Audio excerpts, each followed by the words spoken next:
Hallelujah, hallelujah. അച്ഛനൊരു വചനം പറയട്ടെ. ജോബിൻ്റെ പുസ്തകം 17-ാം അധ്യായം 9-ാം വാക്യം.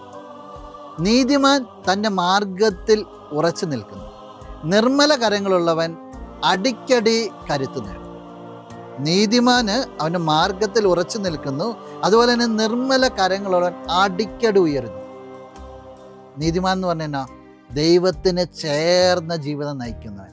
നിർമ്മല കരങ്ങളുള്ളവൻ എന്ന് പറയുന്നത് ദൈവത്തിന് ചേർന്ന ജീവിതം നയിക്കുന്നത്. നീ ദൈവത്തിന് ചേർന്ന ജീവിതം നയിക്കുവാണെങ്കിൽ നിനക്ക് അടിക്കടി ഉയരുവാനായിട്ട്, കരുത്ത് നേടുവാനായിട്ട് സാധിക്കുന്ന വചനം പറയുക. നിൻ്റെ കുടുംബം ഉയർത്തപ്പെടുമെന്ന് പറയുക. ഇന്ന് നിങ്ങൾ കുടുംബാംഗങ്ങളൊക്കെ ഒരു 2-3 മിനിറ്റൊക്കെ ഒന്നിച്ച് കൂടിയിട്ട് നിങ്ങളൊന്ന് വിലയിരുത്തണം.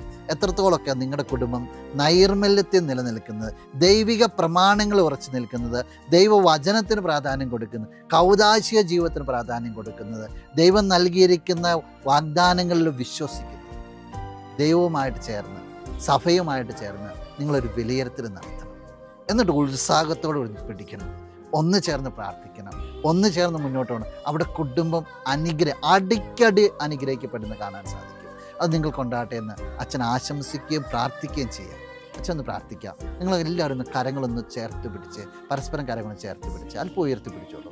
നല്ലവനായ കർത്താവേ, ഈ കുടുംബങ്ങളെല്ലാം സമർപ്പിക്കുകയാണ്. നിൻ്റെ വലിയൊരു അഭിഷേകം ഈ കുടുംബത്തിലേക്ക് കടന്നു വരട്ടെ.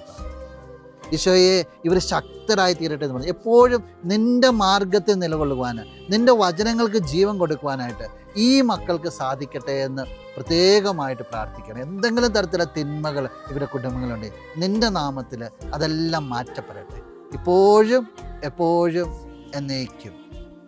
ആമേൻ.